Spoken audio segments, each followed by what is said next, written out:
경제학 용어 중에 공유지의 비극이라고 하는 말이 있습니다.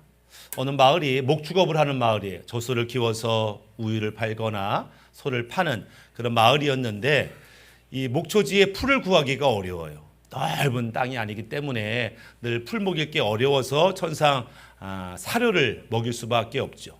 사료값이 점점 비싸지니까 농민들이 힘들다 이렇게 고백을 하고 정부에서 그래 이 농가를 위해서 좀 좋은 일을 해야 되겠다. 그래서 큰 공유지를 삽니다. 거기에 풀을 잔뜩 심었어요. 그래서 여기는 관리하지 않아도 소가 거기서 먹고 자고 하면 또 1년 지나면 또 풀 나고 그래서 자생적으로 돌아가는 큰 목초지를 만들어 놓고 그러나 모든 소를 다 우리가 케어할 수는 없고 한 가정당 5마리 어린 젖소 송아지를 가져오시면 1년 동안 잘 키워서 크면 집으로 보내주겠습니다. 이러니까 농가에서는 너무너무 좋은 거예요.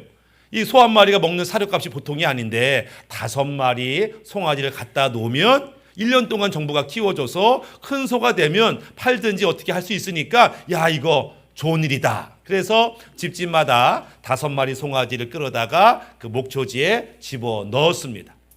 이 농부가 지나가면서 볼 때마다 우리 젖소 달 있나 보면서 흐뭇했어요. 그러면서 5마리를 뺀 나머지 젖소를 또 먹여야 되겠죠. 살을 먹여야 되고 뭐 돌봐야 되겠죠. 근데 힘들어.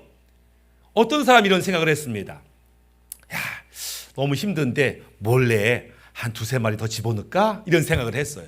아무도 모를 텐데 이 큰 공유지에 내 소 한 2-3마리 더 들어간다고 뭐 티가 나겠어? 두렵고 떨림으로 몰래 밤에 2마리, 3마리를 집어넣었어요. 그 다음날 딱 보는데 아무 일도 일어나지 않았어요. 아무 일도 일어나지 않지. 이 넓은 공유지에 뭐 문제가 되겠어? 야, 사람은 머리가 똑똑해야 돼. 그리고 이제 지났습니다. 문제는 3개월, 4개월이 지나면서 예상 밖에 목초지의 풀들이 너무 빨리 사라지게 됐어요. 왜 이렇게 풀이 빨리 사라지지? 이상하다. 이 정도 면적이면 충분히 소가 먹고 1년 지나면 또 자라고 이러는 건데 왜 갑자기 풀이 없지? 이러면서 안 되겠다. 이러다가 소들 다 굶어 죽겠다. 이러면서 다시 광고를 합니다. 5마리 갖고 온 소들 다 가져가세요. 문제가 생겼으니까 지금 못 키우겠습니다. 이렇게 돼버리니까 사람들이 뭐야 1년 동안 키워준다더니 하면서 자기 소를 갖고 나오는데 다 8마리, 9마리씩 갖고 나오게 됐죠. 이게 개인적으로는 잔머리를 굴린 거죠.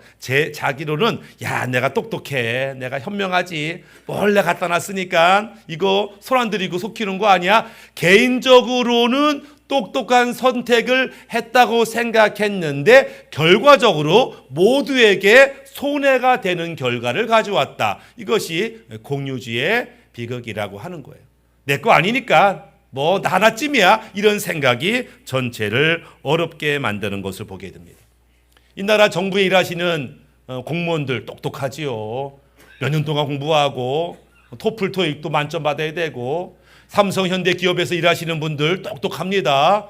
반에서 1등도 하고 전교에서 몇 등씩 해야 그 유명한 회사의 직원이 되죠.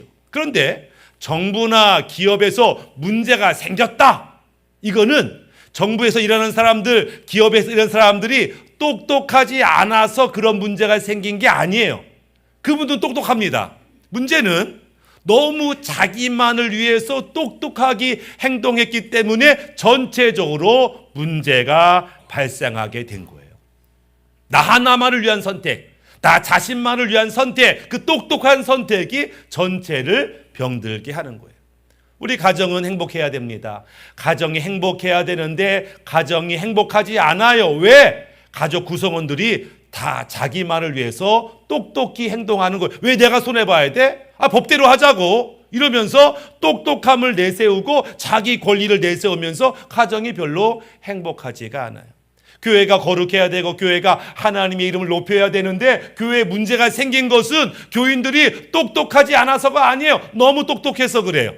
내 생각, 내 권리, 내 뜻, 내 이익을 주장하다 보니까 전체적으로 손해보는 일들이 발생하더라라고 하는 거예요. 오늘 우리가 삶 속에서 다양한 문제를 겪습니다. 여러 가지 문제 때문에 밤잠을 설쳐요. 이것 때문에 괴로워요. 근데 이 문제를 해결할 똑똑함이 없어서가 아니에요. 내 인생 가운데 문제가 많은 이유는 내가 똑똑하지 못해서가 아니에요. 능력이 없어서가 아닙니다. 결론적으로 말해서 하나님 말씀대로 순종하지 못하기 때문에 이 문제가 쉽게 해결되지 않는다라고 하는 거예요. 오늘 본문의 말씀은 제자들이 예수님께 요청합니다. 왜냐하면 예수님 말씀하셨는데 이게 말씀이 좀 어려운 말씀이에요. 그러니까 이 제자들이 아멘 믿습니다 이렇게 반응하지 못하고 좀 어렵다. 어떤 말씀은 쉬운 말씀이 있어요. 아멘 참 좋은 말씀이네. 기가 막힌 말씀이네. 순종하겠습니다. 이런 말씀이 있는가 하면 오늘 본문의 말씀은 좀 쉽게 아멘하기가 어려웠어요. 그랬더니 제자들은 내가 이 말씀을 듣고 쉽게 아멘하지 못한 이유는 내 믿음이 작아서 그래 라고 생각을 했습니다. 그래서 주님 큰 믿음 주세요. 믿음을 더하여 주세요. 그래서 이 말씀도 능히 아멘할 수 있도록 도와주세요 라고 요청을 하는 거예요. 이해가 됩니다. 우리도 하나님 말씀 듣고 믿음대로 살 때에 어떤 말씀은 아멘하고 하지만 어떤 말씀은 좀 어려워요. 내가 믿음이 좋으면 믿음이 크다면 이까짓 거 아멘할 텐데 아멘을 못하네. 주저주저하네. 걱정이 되네. 그때 기도하는 분이 있어요. 하나님 제가 믿음이 작아서 그런가 봐요. 큰 믿음 주세요. 이렇게 우리가 기도할 때가 있는데 지금 제자들이 그렇게 요청하고 있어요. 근데 요청에 대해서 예수님께서 그래? 큰 믿음 필요하냐? 큰 믿음 줄게. 이렇게 반응하지 않아요. 믿음을 안 주겠다. 이런 것도 아니에요. 뜬금없이 이상한 말씀을 하시는데 너희에게 겨자씨만한 믿음이라도 있으면 좋았을 텐데 이렇게 말하는 거예요. 이게 무슨 말이야? 아니 내가 믿음이 없는 게 아니잖아요 제자들이. 근데 큰 믿음 달라고 얘기하는데 큰 믿음은커녕 가장 작은 씨앗 겨자씨만한 그 정도의 믿음만 있어도 좋을 텐데 이렇게 반응하시더라라고 하는 거예요. 우리 많은 신앙인들이 오해하는 게 있어요. 문제가 커. 이 문제를 해결할 믿음이 없기 때문에 내 믿음이 작기 때문에 이 문제가 해결되지 않는다고 생각을 해요. 그래서 큰 믿음을 달라고 해요. 근데 예수님의 대답은 이거 믿음의 크기의 문제가 아니야. 믿음이 크냐 작냐 이게 문제가 아니야. 이렇게 말한다라고 하는 거예요. 우리 인생 가운데 여러 가지 문제 있어요. 돈 문제, 자녀 문제, 남편과 아내 문제, 집안 문제, 신앙 문제가 많아요. 이 문제를 해결하기 위해서 우리는 똑똑해야 되고 능력이 있어야 되고 돈도 있어야 되고 그러면 해결될 것 같은데 아니요. 그렇게 해결하는 게 아니라고 하는 것이죠. 결론은 뭐냐면 이 문제 해결은 네 안에 큰 믿음을 갖고 지혜를 갖고 똑똑하고 믿음을 갖고 이래서 해결되는 게 아니고 이 문제에 대한 하나님의 뜻, 하나님의 방법을 알고 순종할 때 이 문제는 해결되는 것이다. 이렇게 말씀하고 있다라고 하는 거예요. 다시 말하면 문제 해결책이 내 안에서 나오는 게 아니라 문제 해결책이 하나님으로부터 나온다는 것을 알아야 된다. 네가 문제 해결자가 아니고 네가 네 인생의 주인이 아니고 하나님이 해결자고 하나님이 주인이기 때문에 그분의 말씀을 들어라 이렇게 말하는 거예요. 믿음 크기 이거 중요한 거 아니야. 하다못해 겨자씨 보셨지요? 겨자씨가 얼마나 작은지 들깨보다도 작아요. 그 겨자씨보다 작은 믿음, 그 믿음은 어떤 면에서 있으나마나 믿음이야. 이만한 믿음도 아니고 보일 듯 말 듯한 믿음, 있으나마나 믿음 같은데 그거면 충분해. 왜 충분해요? 겨자씨만한 믿음에는 뭐가 있냐면 생명이 있어요. 겨자씨가 별거 아닌 것 같아도 요 속에는 생명이 있어요. 심으면요 얘가 싹이 나고 잎이 나고 자라고 나무가 돼서 많은 새들이 깃든다. 문제는 너의 믿음, 그 안에 생명이 있느냐? 네가 믿음이 있다고 하는데 네 믿음은 살아있는 믿음이냐? 이거 확인해 봤냐? 이렇게 말씀하고 있다라고 하는 거죠. 살아있는 믿음이 뭐냐? 야고보서 2장 26절에 영혼 없는 몸이 죽은 것 같이 행함이 없는 믿음은 죽은 것이니라. 사람이 죽었어요. 시체예요. 얘는 모양은 사람인데 사람이라고 하지 않아요. 얘 죽었으니까. 우리 믿음이 있는데 믿음 같은데 믿음이 아니라는 거예요. 이 믿음이 죽었다는 거예요. 왜? 행함이 없기 때문에. 행함이 없다는 것은 하나님 말씀을 듣고 순종하지 않는 것이 행함이 없어요. 하나님 말씀을 듣고 순종하지 않는 믿음은 죽은 믿음이라서 아무런 효력을 발휘할 수가 없어. 모양은 믿음 같은데 살아있는 믿음이 아니다라고 하는 거예요. 그 믿음이 죽었으면 하나님의 역사를 가져올 수 없다. 성경은 이렇게 얘기하죠. 예수님이 자주 하시는 말씀 중에 이 믿음이 적은 자들아 이런 표현들이 있어요. 베드로가 물에 빠져 죽으려고 할 때에 예수님이 그의 손을 잡고 끌어내면서 뭐라고 말하냐면은 이 믿음이 적은 자여 왜 의심하였느냐 이렇게 책망을 하시죠. 오병이어 기적을 마치고 제자들이 떡을 챙기지 않았어요. 아유 깜빡했네. 우리가 떡을 챙기지 않았네. 어쩌면 좋아. 염려 근심할 때 이 믿음이 적은 자들아 왜 그 문제로 서로 의논하느냐 이렇게 책망을 하세요. 믿음이 적은 자들이라고 하는 단어가 있는데 올리고 피스토스라고 하는 단어를 썼어요. 영어에도 리틀 작다잖아요. 근데 그 앞에 A가 붙어요. 리틀과 그냥 리틀의 차이점이 있어요.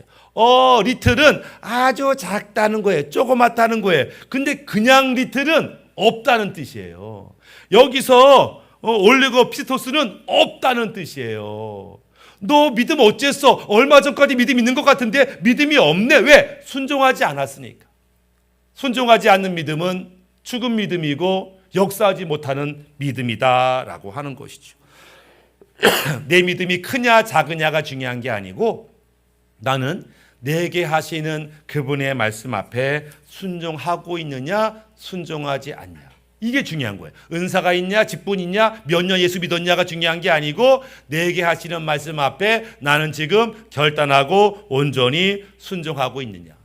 순종하면 하나님 말씀에 순종하면 이 문제를 해결할 내 인생의 문제를 해결할 그 하나님의 뜻에 순종하면 하나님의 공급이 있어요.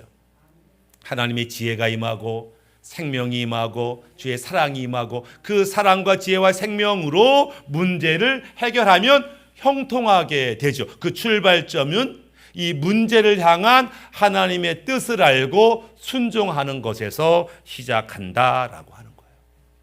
그러면서 너희에게 아이 작지만 살아있는 믿음을 가지면 참 좋을 텐데 하면서 이어서 어떤 이야기를 하냐면 종 이야기를 합니다. 이 종은 어떤 종이냐면은 살아있는 믿음을 가진 종의 모습을 얘기하는 거예요. 이 종이 낮에 열심히 일했어요. 하루 종일 일했어요. 근데 종이 일 마치고 집에 들어왔더니 주인이 아이고 우리 종이 애썼네 수고했네 푹 쉬어 밥 먹고 누워 이렇게 하지 아니하고 지금 들어왔냐? 나 발 씻을 거야. 발 씻을 물 준비해라. 나 배고프다. 밥 준비해라. 이렇게 말하더라. 그때 종이 네 주인님 그렇게 하겠습니다 라고 말한다는 거예요. 그러면서 너희가 이 종 같아라 이렇게 표현하는 거예요. 이거는 약간 기분이 나쁜데 내가 예수 믿고 죄 문제, 저주 문제, 인생의 문제를 해결했어. 이제 하나님의 자녀가 됐는데 이제 넌 하나님의 자녀야. 왕 같은 자들이야. 복 받아라. 이러면 좋은데 갑자기 종처럼 살라고요? 종이 되라고요? 나 그러려고 예수 믿은 게 아닌데 이거 좀 어렵다. 이렇게 반응을 한다라고 하는 거예요. 아니 VIP처럼 떠받쳐줘야 교회 정착하지 그렇게 종이란 말씀하면 누가 교회에 정착하겠어요? 라면서 약간 불편한 말씀. 그런데 예수님께서는 살아있는 믿음을 가진 자는 이 종처럼 행동할 수 있어 이렇게 말해요. 왜냐하면 그 안에 하나님의 엄청난 은혜를 경험했기 때문에 구원의 감격이 있기 때문에 천국의 축복이 있기 때문에 영광을 보았기 때문에 기꺼이 낮은 자의 자리에 내려가서 섬기는 삶을 살 수 있어. 이 사람이 바로 살아있는 믿음 순종하는 믿음을 가진 자의 모습이야 이렇게 설명하는 것을 보게 됩니다. 예수님이 하나님이신데 인간의 모습으로 낮은 데 임하셔서 종처럼 사셨어요. 왜? 예수님이 종처럼 살 수 있었던 이유는 그분 안에 생명이 그분 안에 천국이 그분 안에 영광이 있었기 때문에 종처럼 섬기는 게 가능했다 이렇게 말씀하는 거예요. 내가 너희를 종처럼 섬겼으니 너희도 종처럼 섬겨라. 왜? 너희 안에도 이 생명이 있지 않냐? 천국이 있지 않아? 영광이 있지 않아? 그럼 너희도 섬기는 모습을 보여라. 이렇게 말하는 거예요. 그러니까 아무나 종처럼 섬기라고 말하는 게 아니에요. 하나님의 은혜와 감격을 경험한 자들에게 너희는 종처럼 섬길 수 있어야 돼. 이렇게 말씀하고 있고, 이것을 아는 자들은 네, 주님께서 내게 행하신 게 얼만데요. 너무너무 감사한데 그렇게 섬기겠습니다. 라고 할 수 있다라고 하는 거예요. 거꾸로 말하면 불신자들은, 그 안에 생명이 없는 자들은 종처럼 섬길 수가 없어요. 왜? 내가 누군데, 내가 어떤 사람이지 감히 나한테 그렇게 할 수 있어? 라고 자신을 드러내려고 하지 섬기려고 하지 않아요. 그런 말 있잖아요. 요즘 사람들이 명품을 좋아하는데 어떤 사람이 저는 명품 좋아하지 않아요. 왜? 내 자신이 명품인데 이까짓 거 명품 있으나 없으나 아무것도 아니에요. 이렇게 말해요. 명품이 아니니까 명품으로 자기를 치장하면서 나 명품이야 이렇게 속이려고 하는 거지. 진짜 명품은 그까지 가방, 그까지 옷 하나 안 입어도 상관없어요. 이렇게 말한다는 거예요. 우리가 진짜 하나님의 자녀고 이 구원의 감격이 있으면 뭘 입었냐, 뭘 먹냐 이거 별로 중요하지 않다라고 하는 거예요. 근데 그 안에 기쁨도 감격도 없으니까 자꾸 거치장을 하려고 하더라. 너희들이 진짜 살아있는 믿음을 가졌다고 한다면 너희는 종처럼 섬길 수 있는 자가 되어야 돼. 이렇게 말하는 거예요. 그런데 제자들이 예수님한테 예수님 큰 믿음 주세요 라고 지금 요청하는 것은, 제자들이 아직은 자기 안에 큰 믿음이 있고 능력이 있고 돈이 있고 경험이 있어야만 내 주변의 문제를 해결한다고 생각하기 때문에 그래요. 그런데 주님께서는 그게 중요한 게 아니야 이렇게 말해요.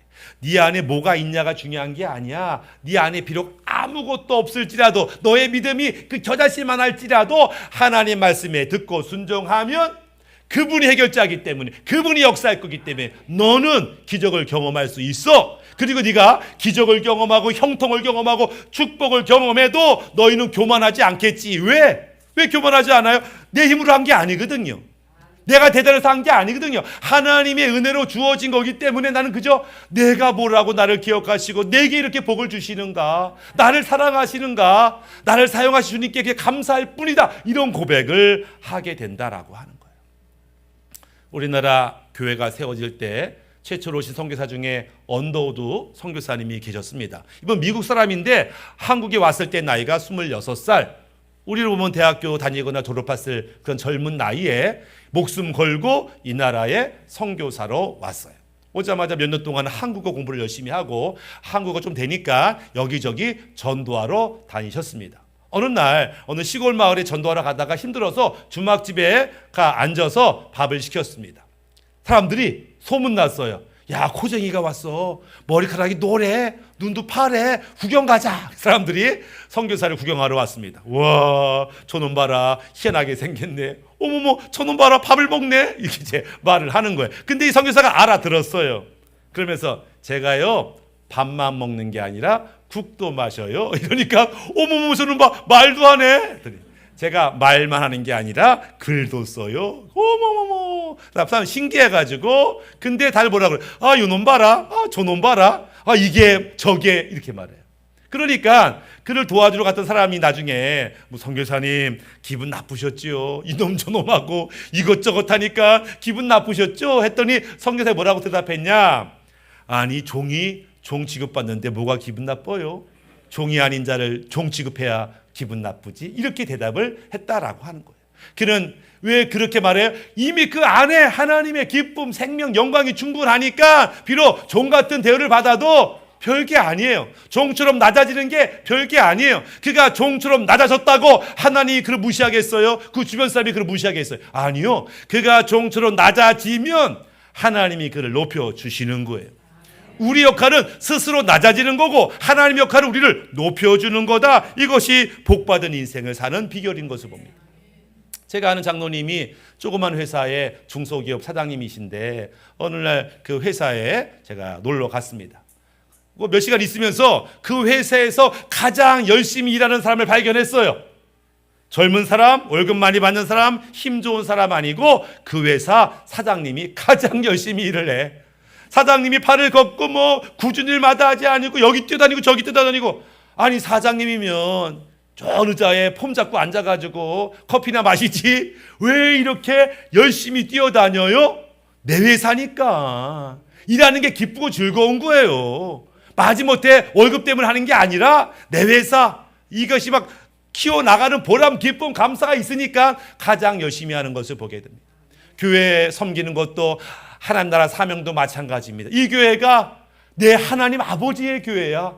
이 교회가 하나님 내게 주신 교회야. 이런 마음 있는 자들은 섬기는 게 기쁨이에요. 그런데 야, 교회가 여기밖에 없냐? 아이고, 이렇게 생각하면 야, 여참 나 떠난다. 이런 마음이 있으면 우리가 기쁨으로 하나님의 교회를, 사명을 감당할 수 없는 것들을 보게 되는 것이죠. 순종이 기적을 가져옵니다. 순종이 기적을 가져와요. 믿음이 크기 때문에 기적을 가져오는 게 아니라 순종이 기적을 가져와요.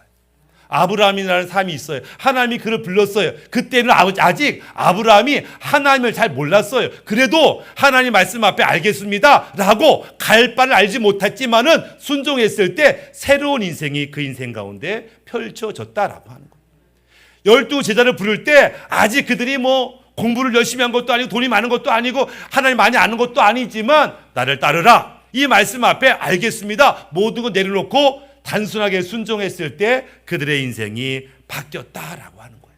기적의 핵심은 무슨 말씀을 하든지 내가 순종하겠습니다 라고 하는 것이 기적의 핵심인데, 많은 사람들이 하나님 말씀 들으면 하나님 알겠는데요, 대신 하나님이 이것 좀 해주세요, 그러면 하겠습니다. 이게 순종이 아니고 이걸 협상이라고 불러요. 어떤 때 때를 씁니다. 이거 안 하면 저 죽을랍니다, 교회 안 다닐 겁니다. 우리 이걸 협박이라고 불러요. 때때로 하나님이 협상을 요구하고 협박을 할 때 하나님이 그래 네가 아직은 믿음이 약하지, 아직은 네가 신앙이 좀 어리지 라고 협상도 받아주고 협박도 다 받아주지만, 하나님이 원하시는 것은 무슨 말씀하든지 그분이 나의 왕이시다, 그분이 나의 주이시다, 내가 순종하겠습니다 라는 태도를 원하신다라고 하는 거예요. 순종할 때 기적이 일어나는 거예요. 예수님이 베드로에게 베드로야 배에서 뛰어내려 바다를 걸어와라. 베드로가 원래 물 위를 걷는 그런 재주가 있는 사람이 아니었어요. 평상시 연습 많이 해가지고 야, 물 정도는 걷고 다니지 이런 사람이 아니었다고, 능력이 없었다고. 다만 예수님 말씀에 순종했더니 물을 걷는 기적을 경험하게 되는 거예요. 사람들이 부러워했죠. 베드로 대단하다, 바다 위를 걸었네, 멋있다. 근데 교만할 수가 없어요. 자기 능력으로 한 게 아니니까. 우리가 기적을 경험하고 형통을 경험하고 인생 가운데 대단한 사람이 되어도 교만할 수 없는 것은 내 힘으로 한 게 아니라는 게, 내 안에는 그 엄청 능력이 있는 게 아니고 하나님 말씀대로 살았더니 이런 복을 주셨네, 내가 뭐라고, 내가 누구라고 날 기억하시며 이런 복을 주실까, 이러면서 감사하며 기뻐한다라고 하는 거예요. 순종한 다음에 어떤 결과가 났는지 내 문제가 아니에요. 나는 순종하기만 하면 돼. 그 순종의 결과 여러 가지 문제가 뭐 나타날 수 있겠지만 그건 내 문제가 아니에요. 나는 그저 내게 하신 말씀 앞에 순종하는 것으로 하나님이 기뻐하는 인생을 살게 된다라고 하는 것입니다. 말씀을 마무리하면, 요즘에 사람들이 엄청 똑똑해요. 똑똑한 사람이 많아요. 근데 똑똑하다고 문제가 해결되는 게 아니에요. 돈이 중요하죠. 돈이 많다고 문제가 해결되는 게 아니에요. 경험이 많다고 문제가 해결되는 게 아니에요. 이 문제에 대해서 하나님이 뭐라고 말씀하시는지를 듣고 그 말씀 앞에 순종하는 자가 문제를 이기는 자의 삶을 살게 되는 거예요. 문제를 해결하지 못하는 것은 내 믿음이 작아서가 아니고 말씀 앞에 순종하지 못해서 문제를 해결하지 못한다라고 하는 거예요. 변명하지요. 하고 싶지만 상황이 그렇지 않아요 라든지, 내가 누군데 나한테 이거 시킵니까? 라고 하든지, 그런 태도로는 기적을 경험할 수 없어요.